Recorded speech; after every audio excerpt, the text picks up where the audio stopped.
নমস্কার বন্ধুরা, sound of তিস্তার একটা নতুন ভিডিওতে আপনাদের সকলকে স্বাগত। আজ আমাদের গন্তব্য হলো রায়মাটাং। আপনাদেরকে নিয়ে যাব আলিপুরদুয়ারের এক ছোট্ট অজানা কম চেনা জায়গা রায়মাটাং। কিছু থাকার বন্দোবস্ত ওখানে আছে, আর আছে ভুটানের একদম কোলে পশ্চিমবঙ্গ তথা ভারতের ছোট্ট একটা জায়গা, একটা ছোট পিকনিক স্পট আছে, দু চারটে থাকার জায়গা আছে, আর অপূর্ব সুন্দর প্রকৃতি আছে, নদী আছে, পাহাড় আছে, জঙ্গল আছে, সমস্ত কিছু নিয়ে একটা ছোট্ট জায়গা রায়মাটাং। ম্যাপে আপনারা দেখতে পাচ্ছেন আলিপুরদুয়ার জেলার দুটি ছোট্ট জনপদ হাসিমারা এবং কালচিনি। কালচিনি থেকে আমরা যাত্রা শুরু করেছি 15 কিলোমিটার দূরে রায়মাটাংয়ের উদ্দেশ্যে। ত্রিভুজাকৃতি অংশটি হল রায়মাটাং গ্রাম। রায়মাটাং গ্রামে পৌঁছতে গেলে আমাদের রায়মাটাং নদী পেরোতে হবে, এটিই কিন্তু একমাত্র রাস্তা। এই যে দেখতে পাচ্ছেন বয়ে চলেছে রায়মাটাং নদী। আমরা এখন রয়েছি এই রিভার বেডটাতেই। একটা কাঠের রঙিন ছোট্ট বাড়ি, যার 3 দিক জঙ্গল দিয়ে ঘেরা। চায়ের কাপ হাতে বারান্দা এসে দাঁড়ালে দূরে দেখা যায় নীল রঙের পর্বতরাজি, সবই ভুটানে। ভেসে আসে নাম না জানা পাখির কলতান, ময়ূরের কেকা ধ্বনি, বিভিন্ন বন্য জন্তুদের আওয়াজ। এইরকম একটা বাড়ির স্বপ্ন নিয়ে আমরা চলেছি রায়মাটাংয়ের উদ্দেশ্যে। আপনারা যদি জল্লাপাড়া কিংবা বক্সা জয়ন্তী ট্যুর প্ল্যান করছেন, তাহলে রায়মাটাংকে একদিন এটার সাথে অ্যাড করতে পারেন। আপনারা জল্লাপাড়া থেকে 1 ডে ট্যুর হিসেবে কিংবা বক্সা জয়ন্তীর থেকেও 1 ডে ট্যুর হিসেবে আপনারা রায়মাটাংকে ঘুরে যেতে পারেন, কিংবা রায়মাটাংয়ে থাকতেও পারেন। রায়মাটাংয়ের নিয়ারেস্ট রেল স্টেশন হলো হাসিমারা, যেখানে কাঞ্চনকন্যা এক্সপ্রেস দাঁড়ায়, আর নিয়ারেস্ট বাস স্ট্যান্ড হলো কালচিনি। জঙ্গল, নদী এবং পাহাড়ের সংমিশ্রণে গড়ে ওঠা এই ছোট্ট রায়মাটাং গ্রামটি মূলত বক্সা জঙ্গলের বাফার জোন। মাত্র গুটি কয়েক পরিবারের বাস এখানে, তারা প্রায় অধিকাংশই ছেত্রী সম্প্রদায়ের। এই যে বিস্তীর্ণ রিভারবেডটি দেখছেন, বর্ষাকালে মাস দুয়েক এটিই কিন্তু লোকালয় থেকে রায়মাটাং গ্রামটিকে সম্পূর্ণ বিচ্ছিন্ন করে দেয়। জায়গাটা কিন্তু ইন্ডিয়ার ভুটান বর্ডারের কাছে, মানে ইন্টারন্যাশনাল বর্ডার। আর যেটা রাস্তা, মানে যেটা ওনারা ঠিক করে দিয়েছেন, রিভার বেডের উপর দিয়েও মার্কিং করা আছে কোন দিকে যেতে হবে। এই যে দেখছেন নদীর রিভার বেডের মধ্যে পাথর দিয়ে মার্কিং করা আছে, এই রাস্তা বরাবরই কিন্তু যেতে হবে। যদি নিজেরা আসেন কখনো, তাহলে কিন্তু এই রাস্তাটা বরাবরই কিন্তু যাওয়ার চেষ্টা করবেন। বেশি অ্যাডভেঞ্চারাস হয়ে অন্যান্য কোনো রুটে না যাওয়াটাই ভালো, কারণ যেহেতু এটা বক্সা রেঞ্জের মধ্যে পড়ে, চারিদিকে বন্যপ্রাণ আছে, অতএব সেই রিস্কটা না নেওয়াটাই বেটার। আর যদি কোনো অসুবিধা হয়, যেহেতু এটা ইন্টারন্যাশনাল বর্ডার, যদি কোনো অসুবিধা হয় তাহলে অবশ্যই এখানে যে লোকাল এসএসবি ক্যাম্প আছে, ফরেস্টের অফিস আছে, তাদের সাথে কনসাল্ট করবেন। যদি কোনো প্রবলেম হয় ওনারা কিন্তু সম্পূর্ণ কোঅপারেট করে থাকেন।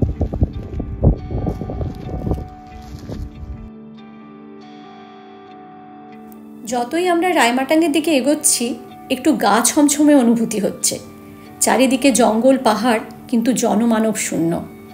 এই রিভারবেডটিতে প্রায়শই কিন্তু হাতির দেখা মেলে। রিভারবেডটি থেকে যে সোজা রাস্তাটা দেখতে পাচ্ছেন জঙ্গলের ভেতরের দিকে ঢুকে যাচ্ছে, ওটিই কিন্তু রায়মাটাং গ্রামে পৌঁছানোর একমাত্র পথ।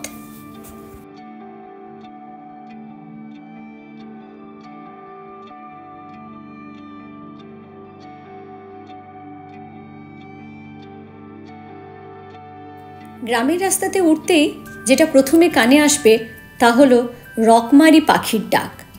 কত ধরনের পাখি যে এদিক ওদিক উড়ে বেড়াচ্ছে তার কোনো ইয়ত্তা নেই।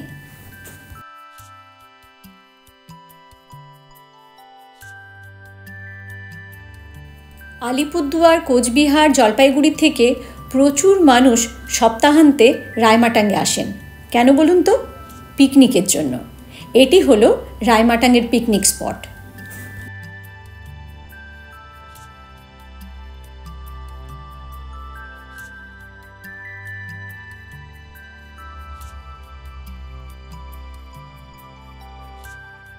পিকনিক স্পটের ওপর থেকেই দেখা যাচ্ছে নিচে রিভার বেড।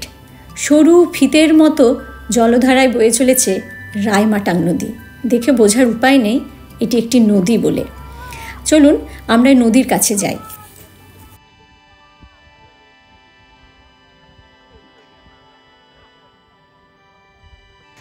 পিকনিক স্পট থেকে এই রাস্তাটা ধরে আমরা এখন চলেছি নদীর দিকে।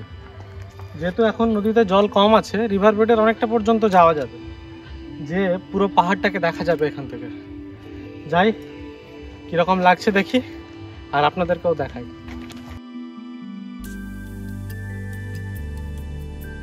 ওই যে বলছিলাম, রায়মাটাং হলো পাখিদের স্বর্গরাজ্য। এই পাখিটাকে চেনেন? এটি হলো নীলকণ্ঠ পাখি। একটু গাছগুলোর দিকে লক্ষ্য করলেই এরকম হরেক রকমের পাখি এখানে আপনারা দেখতে পাবেন, কিছু চেনা, কিছু অচেনা।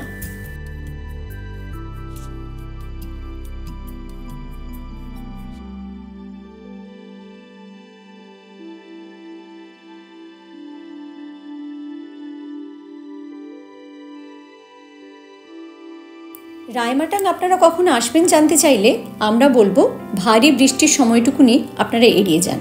শুধুমাত্র রিভার বেডটা ক্রস করে এখানে আসা যে সমস্যাজনক তা তো নয়, বর্ষাকালে পোকামাকড়ের উপদ্রব খুবই বেশি থাকে। এছাড়া লোডশেডিংয়ের ঝামেলা তো আছেই, পরিবার নিয়ে তখন একটু অসুবিধার মধ্যে পড়তে হতে পারে।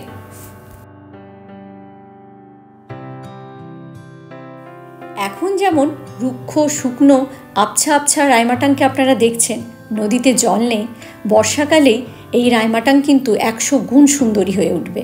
তবে কি বলুন তো, সব জিনিস একসাথে পাওয়া যায় না।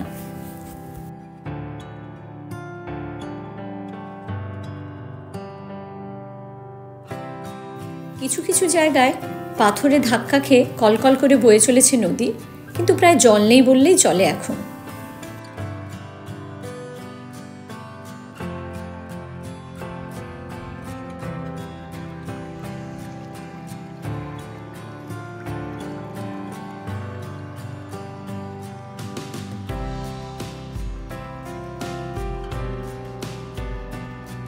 এই জঙ্গল থেকে প্রচুর ময়ূর নদীতে জল খেতে আসে।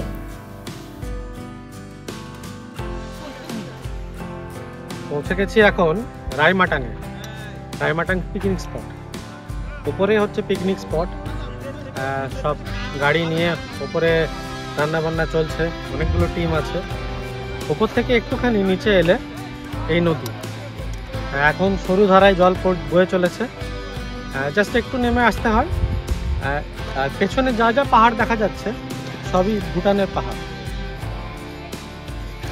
পর্যটকদের কাছে রায়মাটাং এখনও অত্যন্ত অফবিট একটা জায়গা। পর্যটক খুব কম আসেন বলেই এখনও এই জায়গাটা পরিষ্কার পরিচ্ছন্ন, শান্ত, নিরিবিলি।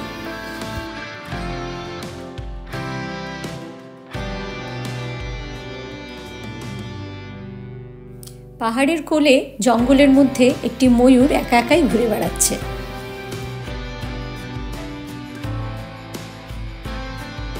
এই শান্ত নিরিবিলি জায়গায় নিশ্চয়ই আসতে ইচ্ছে করছে, থাকবেন কোথায়? চলুন কিছু থাকার জায়গার সন্ধান আপনাদের দিই।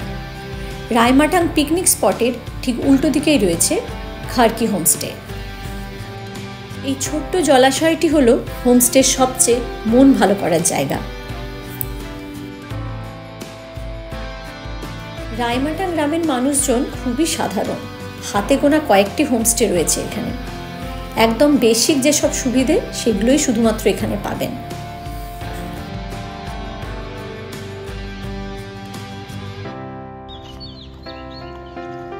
হোমস্টের বারান্দায় 1 কাপ চা হাতে সারা দিন কেটে যাবে দূরের পাহাড় দেখতে দেখতে। হোমস্টের ভাড়া 1000 থেকে 1200 টাকা দিন প্রতি এবং জন প্রতি, খাওয়া এবং থাকা নিয়ে।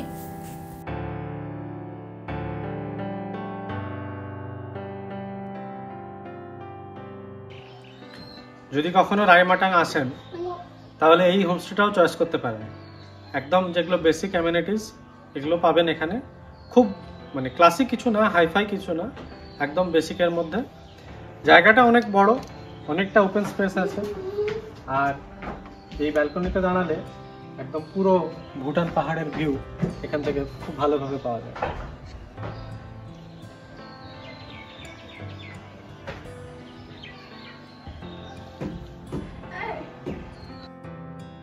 এক ঝলক দেখে নিন হোমস্টের রুম।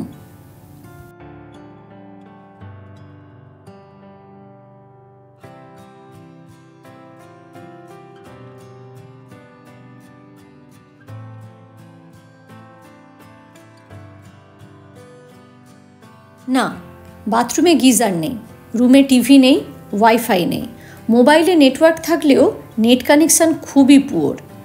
তাহলে আছে কি? রায়মাটাঙে এলে সারা দিন আপনি শুধুমাত্র প্রকৃতিকে উপভোগ করতে পারবেন।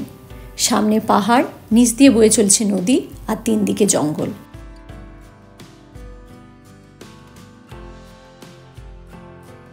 হরেক রকম পাখি এবং প্রজাপতি, রায়মাটাঙের এই দুটি সবচেয়ে বড় সম্পদ। প্রজাপতির ছবি তুলতে তুলতে আমরা এগিয়ে চলেছি রায়মাটাং ফরেস্ট গেস্ট হাউসের দিকে। রয়েছে আরও বেশ কিছু হোমস্টে, তাদের সন্ধানও আমরা আপনাদের দেব। ডুয়ার্সের প্রতিটি জায়গার সবচেয়ে ভালো পজিশনটি দখল করে রেখেছে ফরেস্ট ডিপার্টমেন্ট, কিন্তু মুশকিল হলো ফরেস্ট ডিপার্টমেন্টের রায়মাটাঙের এই প্রপার্টিটাকে আপনি WBFDC থেকে বুক করতে পারবেন না। অরণ্য দপ্তরের স্পেশাল পারমিশন নিয়ে তবেই এখানে থাকা যাবে। আলিপুরদুয়ারের অরণ্য ভবন থেকে কিংবা কলকাতার বন দপ্তরের অফিস থেকে আপনারা এটাকে বুক করতে পারেন।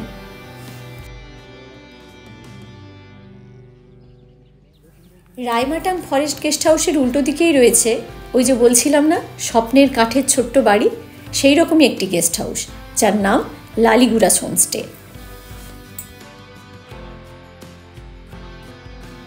এমন ছোট্ট সুন্দর কাঠের বাড়িতে থাকতে কার না মন চায় বলুন তো? বুদ্ধদেব গুহর কালবেলা সিরিজটা পড়লে এই ছোট্ট ছোট্ট বাড়িগুলোর কথাই তো চোখের সামনে জলজল করে ভেসে ওঠে। চায়ের কাপ হাতে বারান্দায় বসলেই সামনে ভুটান পাহাড়ের ওপরে মেঘেদের আনাগোনা লক্ষ্য করা যায়। আমরা চলে এসেছি রায়মাটাঙের আরও একটি হোমস্টেতে, যার নাম mountain view homestay. Mountain view হোমস্টের বারান্দাতে দাঁড়ালেই আপনারা সামনে ভুটান পাহাড়ের ভিউ দেখতে পাবেন। থাকা খাওয়া নিয়ে ভাড়া পড়বে 1000 থেকে 1200 টাকা দিন প্রতি এবং জন প্রতি। এখানকার হোমস্টেগুলোতে আধুনিক কোনো সুবিধাই কিন্তু আপনারা পাবেন না, তাই শুধুমাত্র যারা প্রকৃতিকে ভালোবাসেন তারাই একমাত্র রায়মাটাং আসুন। অনেক কিছু অ্যাডজাস্টমেন্টের মধ্যেই অপূর্ব প্রাকৃতিক সৌন্দর্য এবং গ্রামের মানুষদের সহজ সরল ব্যবহার আপনার সারা জীবনের পাওনা হয়ে থাকবে।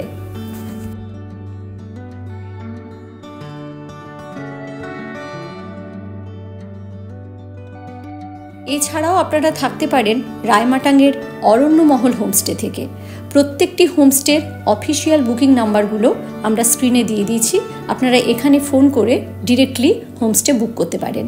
সবকটি হোমস্টেতেই থাকা খাওয়া নিয়ে ভাড়া পড়বে 1000 থেকে 1200 টাকা জন প্রতি এবং দিন প্রতি।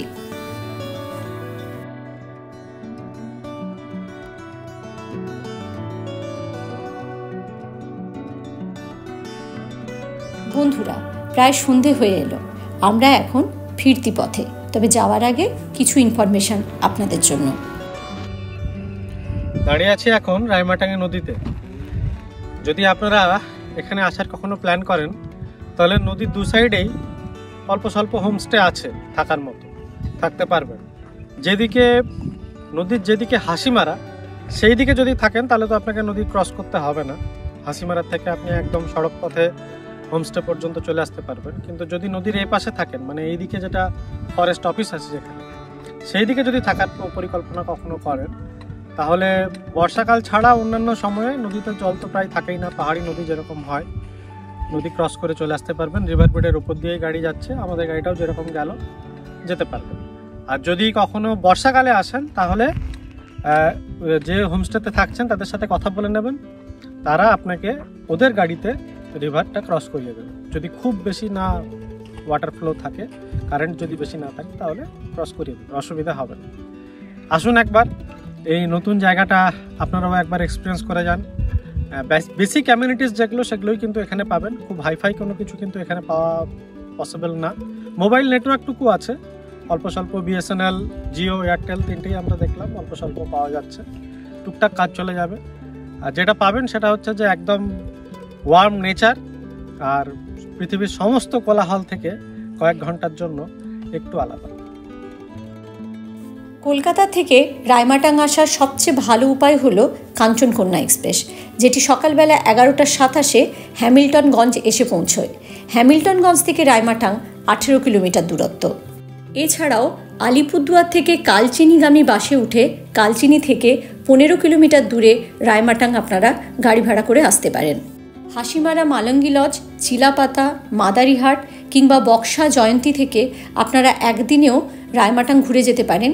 তবে দেখবেন ফেরার সময়টা খুব বেশি লেট করবেন না, রিভার বেডের ওপরে কিন্তু প্রায়শই হাতি বেরোয়। অনেকগুলি বড় বড় টি এস্টেট পের করেই আপনাদের রায়মাটাং আসতে হবে। কাজেই বুঝতেই পাচ্ছেন জায়গাটি নদী, পাহাড়, জঙ্গল, চা বাগান সব কিছু নিয়ে একদম ভগবানের দান বললেই চলে। তাহলে আর দেরি কেন বন্ধুরা, আপনাদের ভ্রমণ লিস্টে রায়মাটাংকে যোগ করে নিন। কিন্তু তার আগে ভিডিওটি কেমন লাগলো কমেন্টের মাধ্যমে জানাতে ভুলবেন না। ভালো লাগলে অবশ্যই লাইক করুন, বন্ধুদের সাথে শেয়ার করুন এবং সাবস্ক্রাইব করতে ভুলবেন না সাউন্ড অফ তিস্তা। আবার ফিরব নতুন জায়গার সন্ধান নিয়ে। ততক্ষণ ভালো থাকবেন, সুস্থ থাকবেন এবং অবশ্যই ভ্রমণে থাকবেন।